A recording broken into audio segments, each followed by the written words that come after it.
Remember when Dorothy arrived in the Land of Oz and the entire screen was suddenly flooded with color?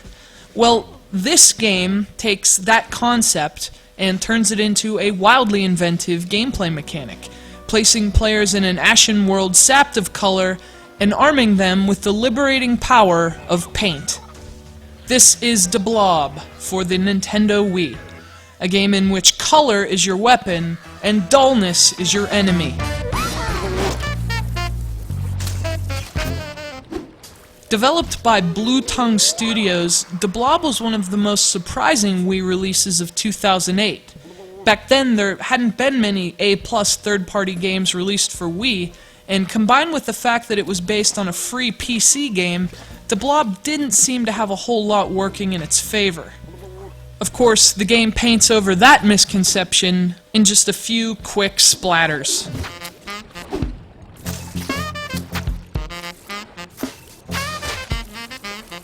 BLOB is a devilishly fun platformer developed exclusively for Wii, and even though Nintendo systems have always been fertile ground for platform games, there was no better platformer for the Wii in 2008 than BLOB. It's pew-terrific! The game tells the story of BLOB, a jiggly blotch of paint who leads a resistance against the evil Inked Corporation, a conglomerate of grayscale fun-suckers which has drained every last ounce of color from his once vibrant world. Players control BLOB as he frees his people and restores their world by splashing as much paint as he possibly can, everywhere he possibly can. That's right, this game encourages uprisings against the government and the defacing of public property. How did this get an E for everyone? At least it's easy to fulfill your destiny as a filthy miscreant, as painting your surroundings is as simple as touching them. BLOB is just a rolling glop of color after all, so to coat a skyscraper in red, all he has to do is touch it. To restore the hue of the lifeless Gradians, all he has to do is touch them. For all intents and purposes, BLOB is really just a paintbrush between you and the game world, which is really just a canvas.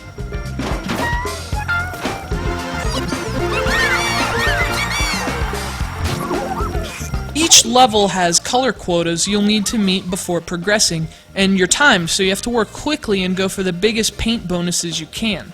Because the game is a platformer, there's a lot of jumping around from building to building too, and you'll need to fully explore the game's huge cities to find the best and most efficient ways to spread your polychromatic graffiti.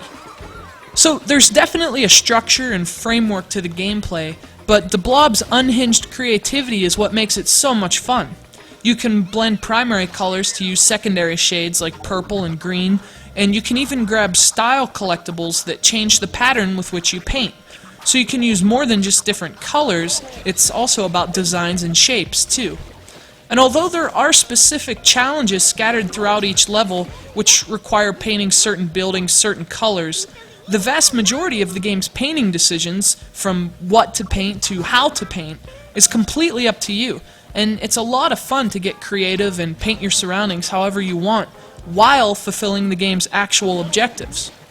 Of course, if simply splattering paint without objectives or consequences is what you'd rather do, BLOB offers a free paint mode that's right up your lawless and carefree alley.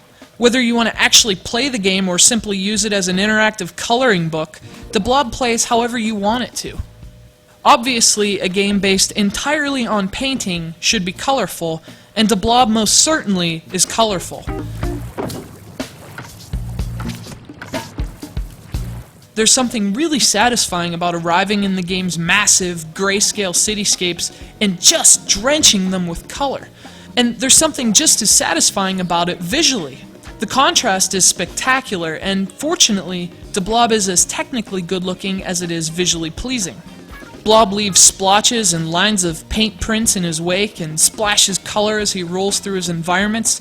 The graphics are really polished and use some very nice effects for Wii.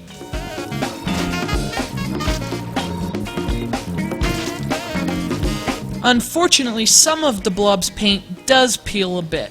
The game controls with the Wii Remote and Nunchuck, but Blue Tongue made the regrettable decision to map jumping to a flip of the remote.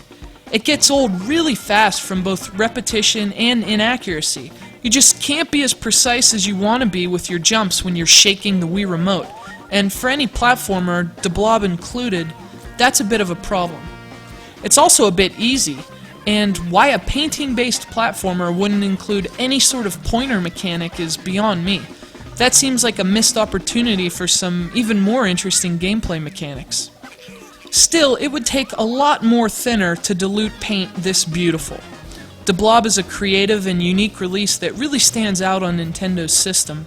It's fun to play, it's memorable, and it also offers an answer to the question, what makes a good third-party Wii game?